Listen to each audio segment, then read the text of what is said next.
Salut à tous, c'est Fike, j'espère que vous allez bien et on se retrouve dans ce nouvel épisode de Bundesliga Back, la série estivale où on va passer en revue chaque club de Bundesliga avant la saison 2025-2026 et aujourd'hui on va s'attaquer au FC St. Pauli. Mais évidemment, comme toujours, avant de rentrer dans le vif du sujet, n'oubliez pas que dans cette vidéo, vous avez la possibilité de gagner un maillot de Bundesliga ou de Zweite Bundesliga. N'hésitez pas à participer. Le 22 août, il y aura le tirage au sort pour la journée d'ouverture de la Bundesliga. Et bonne chance à vous. Et on est parti pour parler du FC St. Pauli.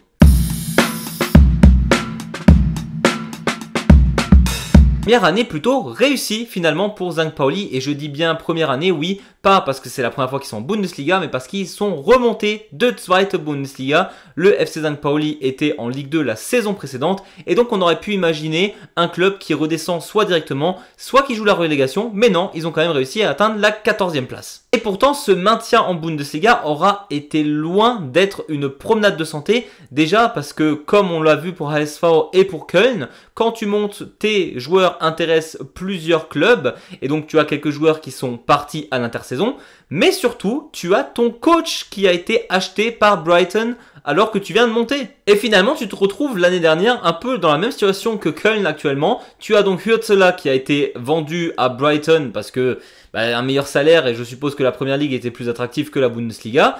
Et donc tu te retrouves avec un groupe déjà fragilisé par rapport au départ, et tu dois changer complètement de tactique. Et c'est donc Alexander Blessing qui devra se charger de ça lors de la saison 2024-2025. Et on a quand même senti que c'était loin d'être une promenade de santé pour le groupe d'Alexander Blessing. La première victoire de la saison aura eu lieu lors de la 5e journée de Bundesliga.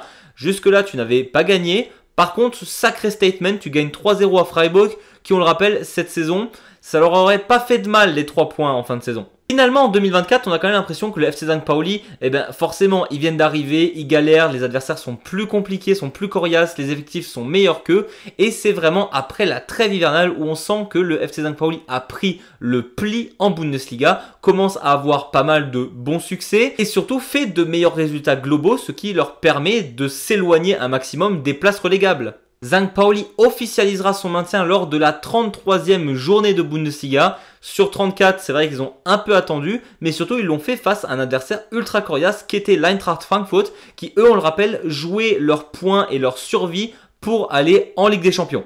Autant dire que Frankfurt aurait pu s'éviter ce stress contre Freiburg lors de la dernière journée.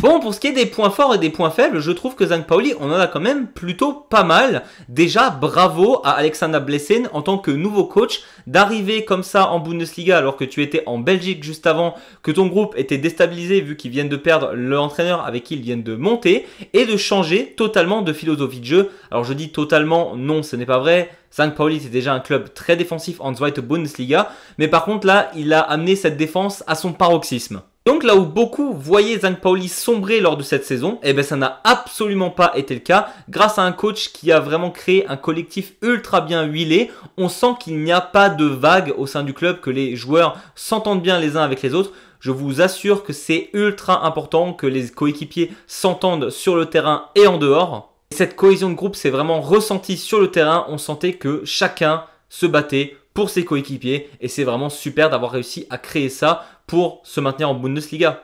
Et je pense que le plus gros point fort de cette équipe a été identifié maintenant depuis longtemps.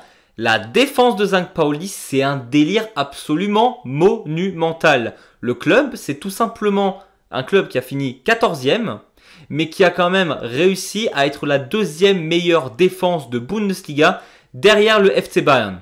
C'est-à-dire que St. Pauli a encaissé seulement 41 buts. Bon, le Bayern, eux, en ont encaissé 32. Donc il y a quand même 9 buts de différence, sauf que St. Pauli est meilleur que des clubs comme Leverkusen et Mainz qui ont vraiment des défenses excellentes, qui eux ont quand même pris chacun 43 buts. On a la 2e meilleure défense de la ligue. C'est assez rare pour un club qui vient de monter en Bundesliga. C'est dingue.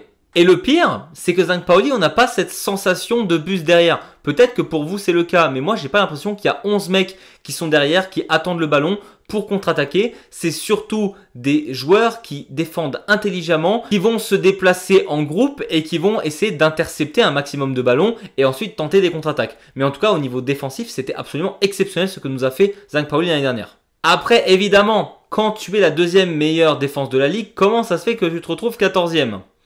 L'attaque de St. Pauli, c'était une purge monumentale. Alors pour le coup, tu as été incroyable en défense, mais alors en attaque, c'était une horreur. Pire bilan de la ligue en buts marqués. St. Pauli marquera seulement 28 buts sur 34 matchs. C'est-à-dire qu'on n'a même pas un ratio d'un but par match pour St. Pauli. Même un club comme Bochum, qui aura fait une saison absolument exécrable, a mis 5 buts de plus quand même.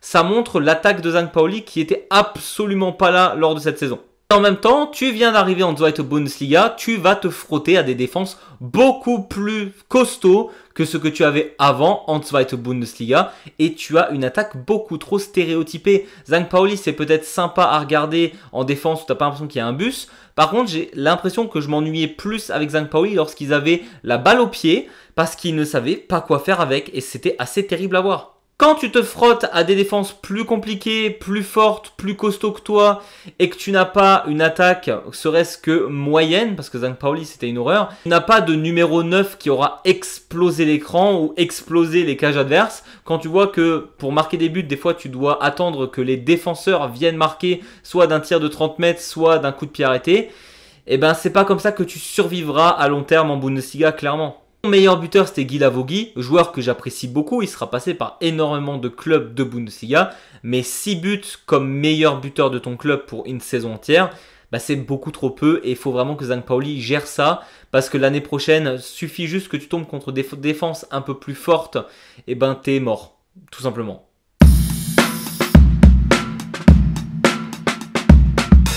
On vient de parler des forces et des faiblesses, on va parler du joueur à suivre et ça commence plutôt mal pour St. Pauli qui perd quand même quelques perles lors de cette intersaison. Au moment où je vous parle, on a Philippe Troy, arrière droit, qui était vraiment très important pour stabiliser cette grosse défense de St. Pauli l'année dernière. On rappelle, les 4 défenseurs étaient vraiment exceptionnels. Philippe Troy s'en va au ST Freiburg. Alors, c'est un très bon coup pour Freiburg. Par contre, pour St. Pauli, c'est une énorme perte d'après moi. On a aussi Elias Saad, qui est un joueur que j'aimais beaucoup. Il faut savoir qu'il y a plein de petits joueurs à St. Pauli que je trouve vraiment cool à regarder. Il a été vendu à Augsburg pour 2 millions alors que sa valeur marchande était de 4 à 5 millions. Je sais pas ce que nous a fait St. Pauli, pourquoi ils l'ont vendu aussi peu cher, surtout qu'il était bon en attaque, je ne comprends pas. Non, ils l'ont vendu et du coup tu perds un sacré joueur qui pourrait vraiment faire la différence en attaque. Et au-delà de ça, au niveau des transferts, St. Pauli fait plein de coups sympas. On a des joueurs de la ligue autrichienne qui viennent, de la ligue suisse, de la ligue belge, des joueurs qui pourraient amener de l'expérience et qui pourraient vraiment se développer en Bundesliga. Je trouve ça cool, mais pour l'instant, ils se concentrent surtout sur des défenseurs et des milieux défensifs, là où tu as quand même vraiment besoin d'avant-centre et d'attaquants au sein de St. Pauli.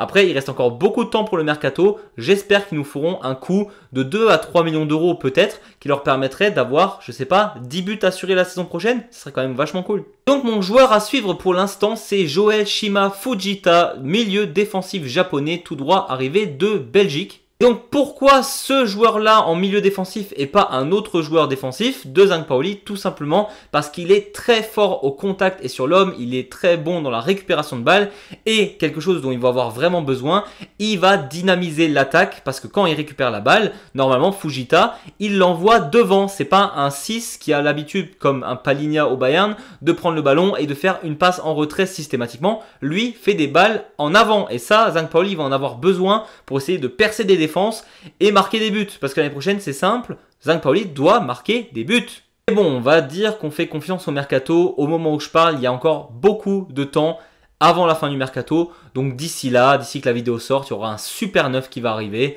Et on va évidemment tous le suivre et espérer qu'il marque une dizaine de buts pour ce club.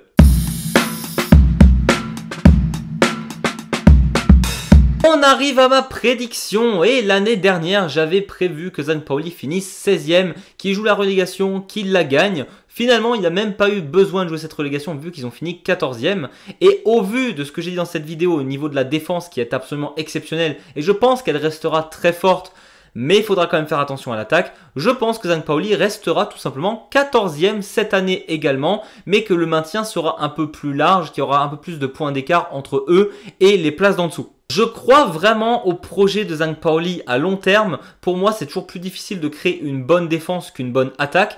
Et je pense sincèrement qu'avec un ou deux joueurs dans cette équipe, Zhang Paoli pourrait sincèrement grimper des places. Ils ont grappillé plein de points grâce à leur défense. Suffit juste d'avoir un ou deux joueurs type fin de carrière Marvin Duksch qui vient à Zhang Paoli, qui te claque ta dizaine de buts.